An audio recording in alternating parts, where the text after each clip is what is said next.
우리가 뭐 예전에도 그랬고 10년 전에 20년 전에 훨씬 그 전에서도 그렇지만 우리는 열심히 우리 살기 위하여 돈을 벌고 있고, 그리고 또한 우리가 열심히 돈을 모으기 위하여 또한 계속 일을 하고 있습니다. 그것이 어떻게 보면 우리가 사람이 살아가는 또 우리의 당연한 우리의 의무이기도 하고요. 그리고 또한 우리가 생존을 위해서, 삶을 위해서 해야만 하는 또한 당연한 일이기도 합니다. 그리고 우리가 이렇게 열심히 일하는 이유, 또 열심히 돈을 벌고 모으는 이유가 무엇일까요? 바로 우리의 미래가 너무나도 불투명하니까 우리의 안전을 보장받기 위해서 우리가 열심히 일을 하고 또한 돈을 벌고 또 모으며 살아갑니다. 그런데 그렇게 열심히 일하고 열심히 모으고 이렇게 살아간다면 어떻게 여러분들의 마음속에서는 모으면 모을수록 마음이 편해지시던가요? 그렇지 않죠. 우리가 모으면 모을수록 계속해서 우리의 부족함을 느낍니다. 모으고 우리의 재산이 조금 쌓여져 가는 것 같긴 하지만 또 여전히 우리의 미래의 불투명함 속에서 우리는 여전히 불안한 마음을 가지고 살아가지겠죠. 그리고 또한 점점 우리의 부동산은 계속해서 오르지 않습니까? 그러면은 특히 우리 젊은 우리 청년들의 경우에는 우리가 결혼한 이후에 뭐 집을 준비해야 하는데 하면서도 참 부동산이 계속해서 오르는 것을 보면서 우리 마음에는 불안한 마음이 들고 또 안정적인 결혼 생활을 하기가 참 힘들다라는 생각도 하게 됩니다. 그리고 우리가 뉴스를 통해서도 잘 보죠. 우리가 국제 정세가 계속해서 불안한 가운데 있기 때문에 엎치락 뒤치락 계속해서 우리의 경제가 어떻게 흘러가는지 정말 우리가 불안한 마음 가운데에 우리는 살아가고 있습니다. 그렇기 때문에 우리가 많이 열심히 일하고 많은 것을 모은다고 하여도 여전히 우리의 마음속에는 평안함보다는 불안한 마음을 가지고 살아가게 되죠.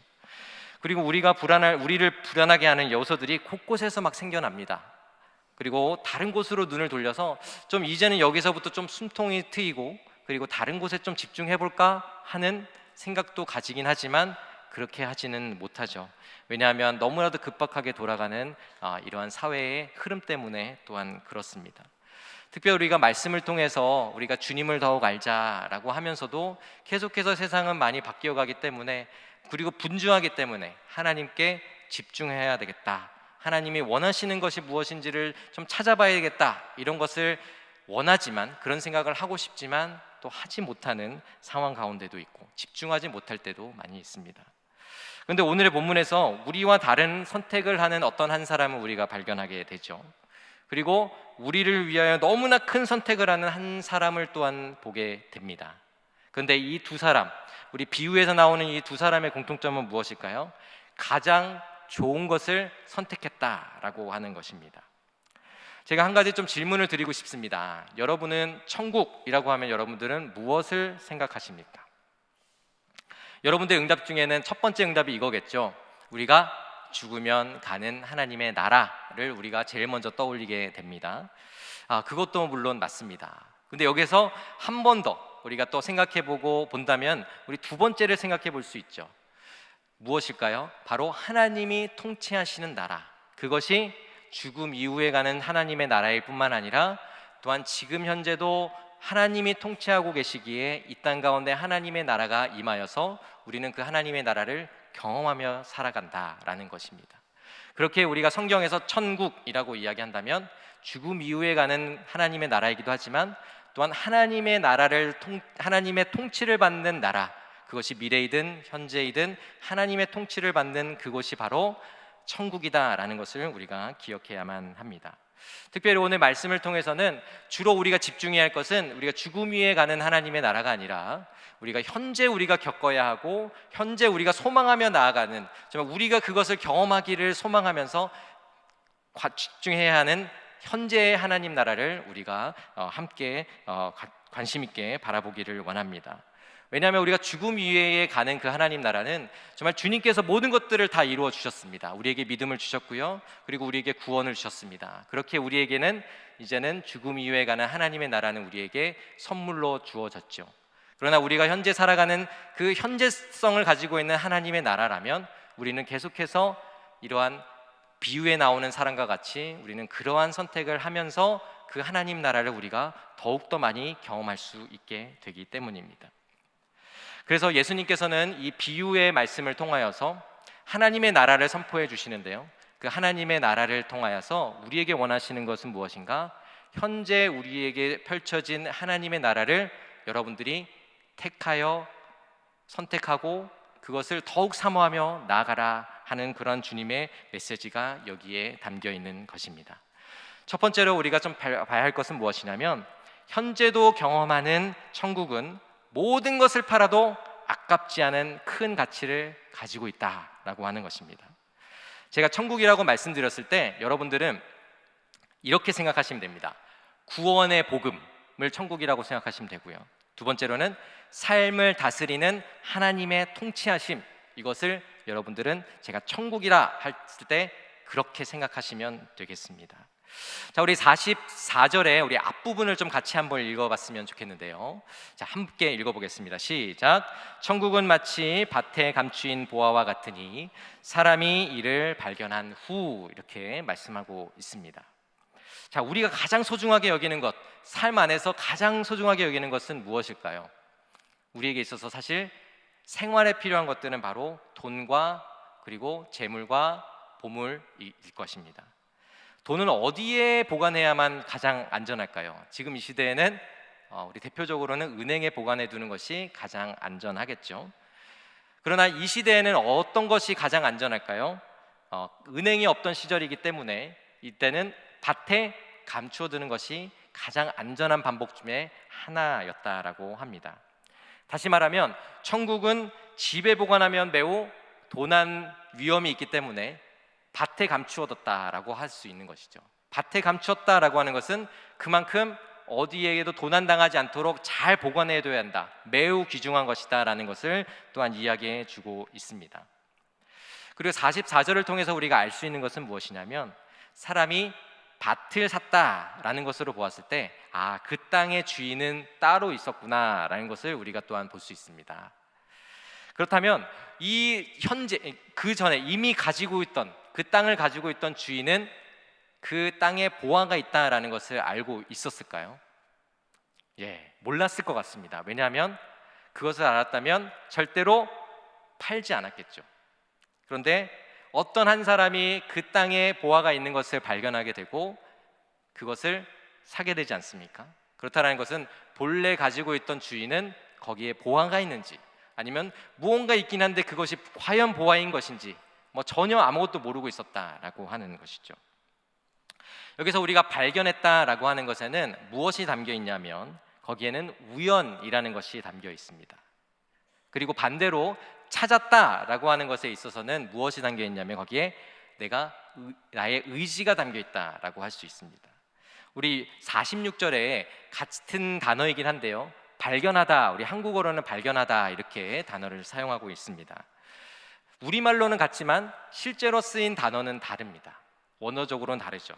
우리 44절에서는 우연히 발견한 의미로서 그 단어를 사용하였다면, 46절에서는 매우 갈망하는 마음, 여기에 무언가 있다라는 것을 알고 찾으려고 하는 의지가 거기에 담겨 있다라는 것입니다.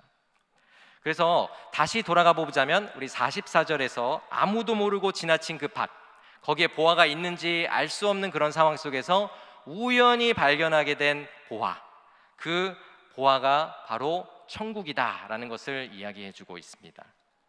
이 사람이 발견한 보화는 무엇입니까? 바로 천국이었고, 또한 그것이 복음이었고, 그리고 또한 하나님의 통치하심이었다라고 하는 것이죠. 다시 말하면 그것이 천국이라는 그 본질을 깨닫게 되었다, 알게 되었다라는 것입니다. 여러분은 천국을 어떻게 발견하셨습니까? 어떻게 처음 그것을 발견하시게 되셨나요? 처음부터 그것을 발견하셨습니까? 아니면 이후에 살아가다 보니 발견하게 되셨습니까? 제가 확신할 수 있는 것은 아무도 그 천국이 무엇인지를 처음부터 태어나서부터 자연스럽게 알았다라고 말할 수 있는 분은 없을 것입니다. 그 안에 비밀이 무엇인지, 그 안에 은혜가 무엇이 담겨 있는지는 우리가 신앙생활을 하면서 발견하게 되고, 때로는 하나님께서 놀라운 하나님의 은혜를 주셔서 그 복음을 듣자마자 깨닫게 해주셨겠지만, 우리가 처음부터 우리 스스로 그것이 보화이고 그것이 은혜인 것인지를, 복음인 것인지를 처음에는 깨닫지 못합니다. 그리고 또한 너무나 큰 충격을 받거나 아니면 너무나 큰 사건을 경험했을 때 이 복음에 정말 생명이 있구나라는 것을 그때서야 깨닫게 되는 경우들도 있죠. 저 같은 경우에 이런 경우입니다. 저희가 이제 어렸을 때부터 저는 모태신앙이 아니고요, 불교 집안에서 태어났습니다. 그래서 제사를 지냈던 기억이 있어요. 근데 이제 그때에 어머니께서 이제 결혼하시고 나서 어렸을 적에 교회를 다닌 적이 있었는데 뭐 학생 때도 그랬고 또한 20살이 넘었을 때도 그랬고 쭉 교회를 다니지 않다가 교회를 한번 다녀볼까 했는데 그것이 또 흐지부지 됐다라고 하십니다. 그래서 가야지 하다가 그것을 결국 가지는 못하고 그냥 있었던 거죠. 그런데 하나님께서 참 저를 제가 좀 큰 사고를 당하도록 하나님이 또한 인도하셨습니다. 근데 그것이 무엇이냐면 머리를 크게 다치는 일이었었는데요. 그때는 머리 수술을 해야 되나 말아야 되나 하는 그런 결정을 해야 되는 정도로 큰 사고를 당했습니다. 그때 어머니께서 깜짝 놀라서 아들을 살리기 위해서는 믿는 사람을 빨리 찾아가야겠다, 기도를 부탁해야 되겠다, 빨리 교회로 달려가야 되겠다, 뭔가 모르게 하나님이 나를 부르시는 것 같다라는 것을 그제서야 깨닫게 되었다고 하시더라고요. 이런 것처럼 어떠한 교회에 나와서 복음을 듣게 되든지 아니면 어떠한 큰 사건을 겪으면서 이제서야 조금씩 그 복음이 무엇인지를 알겠습니다, 그 천국이 무엇인지를 알겠고 하나님의 통치하심을 기대하며 살아가는 삶이 무엇인지 알겠습니다 라는 그런 마음을 가지게 되는 것이죠. 스스로 그것을 가질 수가 없습니다. 왜냐하면 우리는 전적으로 타락한 존재이고 스스로 하나님 앞에 나아갈 수 없는 매우 우둔한 존재이기 때문입니다. 그래서 우리는 어떻게 살아왔습니까? 하나님의 통치를 거부하며 살아왔죠. 내 인생은 내가 주인이야 라고 생각하고 내 인생을 나의 마음대로, 나의 주관대로, 나의 판단대로만 인생을 살아왔었기 때문에 그 하나님의 통치하심을 받는다는 것이 오히려 나에게는 나를 옥죄는 것이다 라고 생각하고 그것을 거부하며 살아왔던 인생을 살아오다가 하나님의 놀라운 은혜와 섭리로 그것이 무엇인지를 깨닫게 되고 복음이 무엇인지를 깨닫게 되어서 이 사람과 같이 이 밭을 나의 모든 것을 다하여 사는 그러한 결단을 내릴 수 있게 되었다라는 사실입니다. 자, 이 보화라는 것이 얼마나 대단한 것일까요? 이 천국이라는 것이 얼마나 대단한 것일까요? 보화를 찾은 그 사람의 반응을 통해서 우리는 알 수가 있습니다. 44절의 말씀입니다. 제가 읽어드리겠습니다. 천국은 마치 밭에 감추인 보화와 같으니 사람이 이를 발견한 후 숨겨두고 기뻐하며 돌아가서 자기의 소유를 다 팔아 그 밭을 사느니라. 이렇게 말이죠. 자, 이 사람은 어떤 행동을 취합니까? 그것을 발견했어요. 보화를 발견하고 나서 어떠한 행동을 취합니까? 첫 번째, 숨겨두었습니다. 두 번째는 기뻐했죠. 그리고 세 번째로는 돌아가서 자기의 소유를 다 팔았습니다. 그리고 나서 그 밭을 모두 사게 되죠. 발견한 사람은 이렇게 숨겨두고 기뻐하며 돌아가서 자기의 모든 것을 팔아 그 밭을 전부 샀습니다. 우리는 얼마나 열심히 살아갑니까? 우리 청년들은 결혼 자금을 모으기 위하여 열심히 일하고요. 또 우리 부모님의 세대는 자녀를 양육하고 교육하기 위하여 열심히 돈을 모으며 살아갑니다. 근데 이 사람은 무엇입니까? 그렇게 열심히 모았던 그 자기의 재산을 다 털어가지고 그 밭을 사겠다라고 결단할 수 있는 정도라면 그 밭에 감추어진 보화는 얼마나 대단한 것일까요? 우리의 모든 부동산, 재산, 은행에 있는 모든 통장에 있는 것들을 다 털어가지고 거기에 밭을 산다면 얼마나 정말 나의 모든 것들을 다 포기하고 이것을 산다라고 했을 때 얼마나 그 보화가 귀한 것이기에 그것을 샀겠습니까? 여러분들 그런 전화를 받으신 적은 있으신지 모르겠어요. 저도 아직은 받아보지 않았지만 만약에 이러한 전화, 사기성 전화가 저에게 걸려온다면 저는 아마 이렇게 다시 한번 질문을 할 것 같습니다. 그게 정말 대단한, 정말 엄청난 돈을 벌 수 있는 거라면 왜 저한테 이 전화를 하셔서 그걸 하라고 하시죠? 이렇게 물어볼 것 같아요. 정말 그것이 돈을 벌 수 있고 정말 벌 수 있는 것이라면 그냥 당신이 아는 가족과 친지와 친구에게 이야기하시지 왜 저한테 일면식도 없는 저에게 전화를 해서 여기에 투자하라고 이야기하시나요? 이렇게 물어볼 것 같습니다.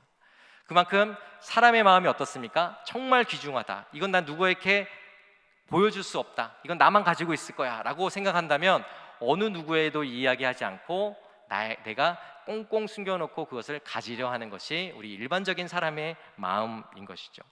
그만큼 이런 마음이 들 정도로 이 감추어진 보화, 그 천국은 너무나도 이 사람에게는 귀한 것이었음을 이 사람은 깨닫게 되었던 것입니다. 그 희열이 얼마나 클까요? 그러다 보니 기뻐하며 가서 자신의 모든 재산을 팔았다, 이렇게 이야기하고 있는 것입니다. 사람의 어느 누구도, 이 세상의 어느 누구도 자기의 어떠한 재산의 가치가 점점 떨어진다라고 하는 것에 더 투자하지 않습니다. 그것이 나에게 손해가 되기 때문이죠. 어느 누구도 손해가 되는 것에 나의 모든 재산을 거기에 투자하거나 쏟아붓지 않습니다. 그만큼 이 사람이 이것을 보고 판단한 것은 그만한 가치, 그 이상을 하고 있다라고 판단하고 있다는 것을 우리가 잘 알게 되는 것이죠. 여러분은 자신의 모든 것을 팔아도 될 만큼 가치가 천국에 있다라고 여러분들은 여기고 계십니까? 그 복음이 여러분들의 모든 것들을 다하여도 아깝지 않은 가치를 하고 있다라고 여러분들은 그렇게 믿고 계십니까? 정말 우리가 이 시간을 통하여서 정말 우리 주님의 통치하심을 내가 정말 소망하고 있는가? 나의 모든 것을 다하여도, 내가 정말 내놓지 않았던 것들을 내놓아서라도 내가 주님의 통치하심을 더욱 경험하기 원하고, 주의 복음이 나의 심령 가운데에 깊이 담겨지기를, 새겨지기를 소망하며 나아가는가라는 것을 우리가 함께 우리 자신을 살펴보기를 원합니다. 얼마 전에 개봉한 영화가 있죠. 우리 킹 오브 킹스라는 거 다 아시죠? 예수님을 주제로 한, 예수님이 주인공인 우리 성경 안에서의 이야기를 우리 애니메이션으로 만든 영화입니다. 그 만드신 감독님이 이제 그런 기독교 방송 채널에 나와서 인터뷰하는 거를 제가 봤습니다. 그 영화는 몇 년 동안 제작 과정을 거쳤냐면 10년 동안 제작 과정을 거쳤다고 합니다. 심지어는 그 과정 중에 어떤 일이 있었냐면, 그 감독님이 가지고 있는 그 영화 그래픽 하는 그 회사의 소유를 넘겨주고 그 애니메이션만 가지고 갈 수밖에 없는 상황까지 처했었다고 합니다. 그 애니메이션만 가지고 소유할 수만 있고 나머지 회사는 다 넘겨줘야 하는 그런 상황 속에서 남는 것은 무엇이냐면, 외부 투자자들의 그러한 투자를 받지 않고 그것을 제작해 나아갈 수 있는 권한이 주어졌다라는 것과 같은 것인데, 그 외부 투자자의 투자를 받지 않았다라고 하는 것은 그 투자자들의 요구사항을 들어주지 않아도 된다라는 것과 또한 같습니다. 우리가 영화를 보면은 참 동성애 코드 같은 것들이 많이 들어가 있잖아요. 이거는 투자하는 사람들의 요구사항이 있기 때문에 그런 많은 돈을 투자받으면서 그것을 들어줘야 하기 때문인 것입니다. 물론 감독의 의지도 있을 수 있겠죠. 그러나 이 감독님은 계속 하나님이 힘든 과정들을 거쳐나가게 하시면서 그 애니메이션에는 반성경적인 메시지가 들어가지 않도록 하나님이 해주셨다라는 이야기를 합니다. 그러나 또한 동시에 얻는 것은 무엇이냐면, 매우 힘든 고비고비를 매번 겪어야만 하는 거죠. 왜냐하면 제작하는 데 비용이 많이 드니까요. 근데 이러한 10년의 과정을 거쳐가면서 이제 개봉을 딱 하고 나서 이 감독님이 고백하는 것이 있습니다. 이 영화를 만들면서 이제 깨닫게 됐다고 해요. 그 사마리아 여인에게 예수님이 말씀하셨던 대목입니다. 내가 주는 물은 영원히 목마르지 아니하리라, 이렇게 말씀하셨다는 거예요. 그러니까 주님이 주시는 그 물이 나를 목마르게 하지 않습니다 라는 그 고백을 할 수 있도록 해주셨다라는 사실입니다. 그전에는 그것이 무엇인지 몰랐어요. 그런데 이러한 어려움과 제작 과정과 이러한 시간들을 거쳐가면서 이제는 주님 하나로 내 모든 결핍과 모든 갈증을 주님이 풀어주셨습니다. 이제는 다른 어떤 것으로도 채울 수 없고 주님으로만 채울 수 있습니다 라고 이제서야 비로소 깨닫게 되고 그것을 고백할 수 있게 되었다라고 하는 사실입니다.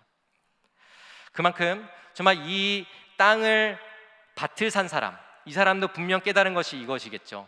주님 한 분만으로, 주님을 경험하는 거로, 주님의 통치하심을 내가 경험하고 하는 것으로, 주님의 복음을 내 삶 가운데 가까이 두는 것으로 저는 만족합니다. 다른 어떤 것도 내가 다 포기할 수 있습니다. 오직 주님만을 나의 가운데 늘 가까이 할 수만 있다면, 주님을 경험할 수만 있다면 난 모든 것들을 포기할 수 있습니다 라고 하는 이 사람의 고백과 같은 것이죠. 주님께서 이러한 것을 깨닫게 하여 주셨을 때 자기 것들을 또한 포기하면서도 이것을 가질 수 있도록 우리의 마음을 움직여 주실 때 정말 기꺼이 우리가 그것을 우리의 것을 내어놓고 주님을 더욱 사모하며 만나는 정말 우리 모두가 되시기를 주님의 이름으로 축복합니다. 정말 내가 원하고 내가 가장 좋다고 여겼던 그 모든 것들을 포기하고 주님의 통치하심만을 받겠습니다. 그때만이 나에게는 가장 큰 복인 줄 저는 믿습니다 라고 고백하는 정말 우리 성도님들 모두가 되시기를 주님의 이름으로 축복합니다. 또한 우리가 두 번째로 생각해야 할 것이 이것입니다. 천국은 우리를 찾아내어 모든 값을 치르셨다라는 것이에요. 이 45절의 말씀인데요, 우리 같이 한번 읽어보겠습니다. 또 천국은 마치 좋은 진주를 구하는 장사와 같으니, 이렇게 말씀하고 있습니다. 자, 밭을 산 사람의 비유를 잠시 전까지 나눴는데요, 그 천국이 진주를 구하는 상인과 같다라는 말씀을 연이어서 지금 하고 계시는데 대체 이것이 무슨 관계인가라는 생각을 좀 해보게 됐습니다. 45절, 44절에서는 밭을 산 사람은 우리와 같구나 라는 생각을 우리는 하면 금방 이해를 할 수 있습니다. 그런데 45절부터는 마치 천국은 누구와 같다고 합니까? 상인과 같다, 이렇게 얘기를 하신다는 거죠. 이때부터 이게 무슨 말이지? 라는 생각을 하게 됐습니다. 만약 정말 상인이 또한 우리라면 우리가 천국이라는 거야? 뭐 이렇게 생각해보면 계속해서 논리가 맞지가 않는 것이죠. 그래서 도저히 이건 어떻게 해야 되나 이렇게 고민을 하고 있던 중에 좀 한 가지를 좀 깨닫게 해주시는 말씀이 있었습니다. 그 충녕교회 그 한규삼 목사님이라는 그 목사님께서 이제 이 본문을 놓고서 말씀을 해주시는데요, 뭐라고 말씀하시냐면 주님이 진주인 우리를 찾으셨다, 이렇게 말씀을 하시는 거예요. 그제서야 그 말씀이 왜 진주를 지금 찾아다니는 상인이 천국이 그러한 상인과 같다라고 말씀하신 것이 바로 이런 것이었구나라는 것을 그제서야 깨닫게 되었습니다. 그래서 46절에 이렇게 말씀합니다. 극히 값진 진주 하나를, 46절입니다. 네, 극히 값진 진주 하나를 발견하매 가서 자기의 소유를 다 팔아 그 진주를 사느니라, 이렇게 이야기하죠. 그러니까 그 진주를 구하여 다니는 그 상인이 어떻게 행동합니까? 자기의 소유를 다 팔아서 무엇을 삽니까? 그 극히 값진 진주를 샀습니다. 이렇게 좋은 진주의 존재를 알고 그 의도를 가지고 어디 있지 하면서 찾아다니는 그 상인과 같다. 그 상인과 같은 존재가 바로 이 천국이다라고 이야기를 하고 있습니다. 모든 값을 치르고서라도 이 진주를 사고야 말 거야, 사고 말겠어 라고 하는 그 다짐이 있고요, 그 의도가 담겨 있습니다. 그 천국이라고 했을 때 이 천국은 누구를 말하고 있는 걸까요? 모든 값을 치르고 우리를 얻으신 예수 그리스도가 바로 또한 천국이다라고 하는 것이죠. 제가 이제 종종 당근을 하거든요. 당근하는데 중고 물품을 팔고 나서 늘 후회하는 게 있어요. 후회하는 게 뭐냐면 조금 더 받을 수 있었는데 라는 생각이 좀 들 때가 있습니다. 이렇게 좀 잘 팔릴 거라는 생각을 좀 못해서 좀 더 받았으면 어땠을까 이런 생각도 해보게 됩니다. 자, 그런데 제가 아시는 분 중에는 참 이런 분이 있어요. 좀 이해하기가 어려운데 어떻게 그럴 수 있지라는 생각을 해보게 되는데, 그분은 당근을 해서 싼 값에 삽니다. 그것을 다시 조금 더 얹어서 팝니다. 이런 분이 어떻게 대단하다라는 생각을 저도 해보게 돼요. 자, 이렇게 할 수 있는 이유가 무엇일까 생각해 보면 이분이 생각하는 기준이 있구나. 그 기준에 요 정도면 적당하다라는 생각을 가지고 있었고, 그거보다 싼 게 있으면 사서 그 기준에 맞춰서 파는 거죠. 그러니까 그러한 기준을 분명하게 알고 어떤 것이 이 정도의 값어치를 하는구나라는 것을 분명하게 알고 있기 때문에 그런 것을 할 수 있었겠구나라는 생각을 해보게 됩니다. 자, 그래서 우리가 이것을 좀 더 한번 적용해 보자면 이런 것이죠. 아까도 말씀드린 것처럼 천국은 값진 진주를 찾아다니는 그런 상인과 같다라고 말씀을 하셨어요. 그러면 이 상인은 어떤 사람일까요? 매우 어떤 것이 진짜 값진 진주인지를 분명하게 아는 사람인 것이죠. 그래서 이 사람이 값지다, 이러한 전문가가 이것은 정말 이 정도의 값어치를 하는 것입니다 라고 이야기한다면 누구나 다 수긍이 되는 그러한 또한 가치를 가지고 있다라고 우리가 인정해도 된다라는 사실입니다. 그래서 주님께서는 우리를 어떻게 생각하시는가? 우리 자신을 우리가 봤을 때는 너무나도 참 죄가 많고 우리는 흠이 많고 참 성격에는 모난 부분이 있고 참 그런 부분들인데 어떻게 주님이 나를 사랑하실까? 주님이 나를 어떻게 극히 값진 진주라고 말하시나? 이런 생각을 하겠지만 주님은 우리를 어떻게 보십니까? 극히 값진 진주로 보시고 우리를 위하여 모든 값을 치르셨다라는 것을 이 말씀에서 보여주고 있는 것이죠. 주님이 모든 값을 치른 것이 무엇입니까? 바로 하늘의 영광을 버리고 이곳에 오셔서 십자가에 달려 죽으시고 자기의 온몸을 우리를 위하여 내어주시고 우리를 그 값을 주고 우리를 사셨다라고 하는 것입니다. 바로 완전한 연합을 이루신 성부, 성자 하나님께서 그 연합을 이루고 계셨는데 성자 하나님을 우리를 위하여 내어주신 것이죠. 하나님의 전부를 우리에게 내어주신 것과 같습니다.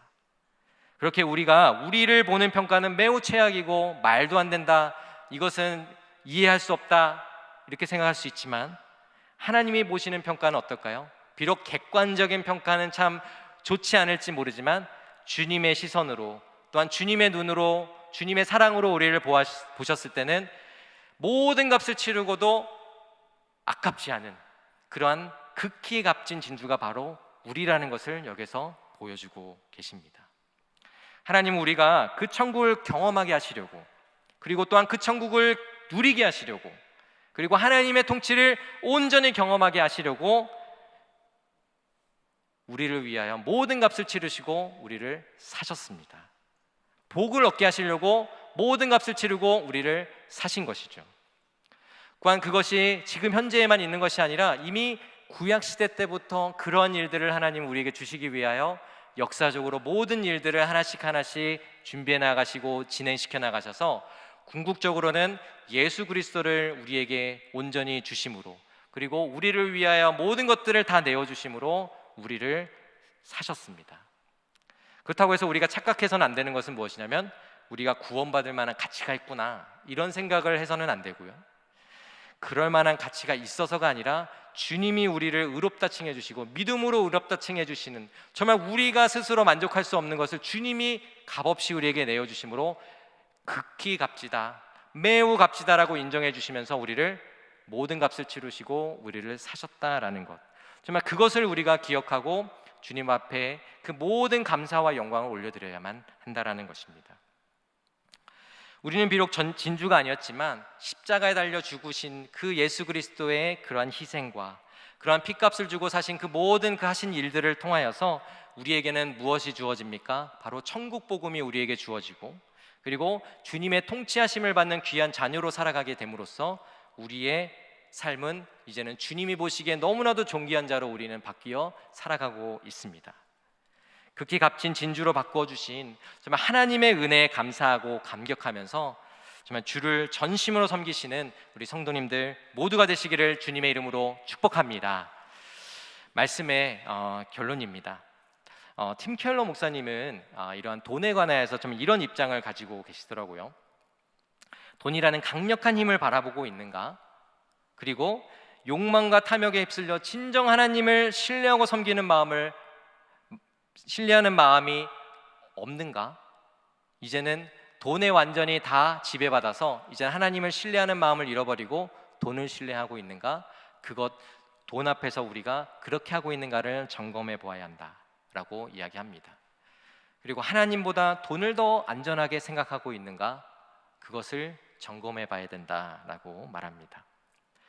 이 천국, 우리 앞에서 말씀드린 그 밭을 사서 천국을 얻고자, 그 보화를 얻고자 애썼던 사람처럼 복음, 그리고 하나님의 통치를 받으며 살아가는 삶에 최고의 가치를 두고 살아가고 있는가, 그것을 우리가 함께 돌아보기를 소망합니다. 이것을 위하여 여러분의 것을 지금 소비하고 있는가, 사용하고 있는가, 그것을 우리가 함께 돌아보는 시간이 되기를 원합니다.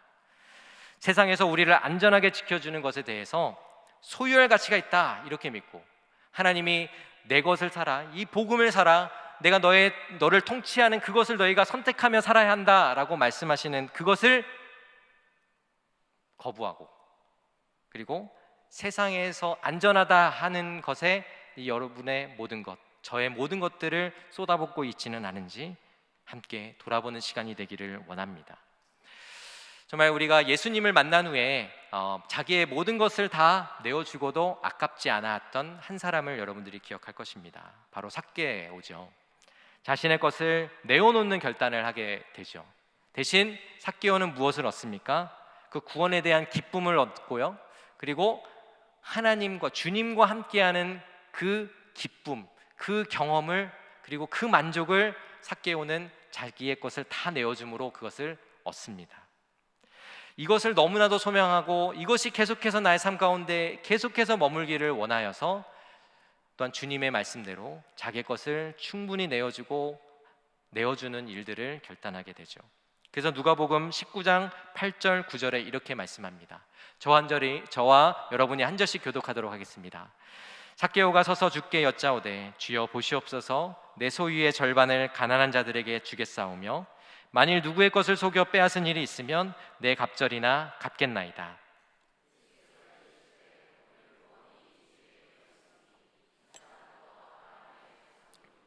아멘.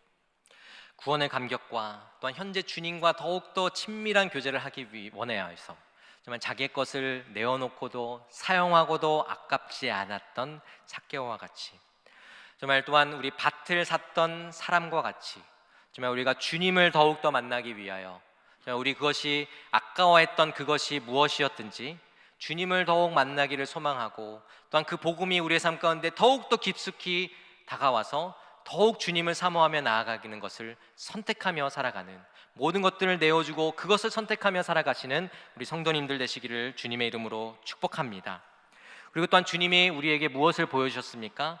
흠 많고 죄 많은 우리, 정말 우리를 위하여 자신의 모든 것들을 내어주시고 마치 진주를 찾아 헤맸던 그 장사와 같이, 모든 것을 팔고 그 진주를 샀던 그 장사와 같이 예수 그리스도께서 우리를 그렇게 사셨습니다.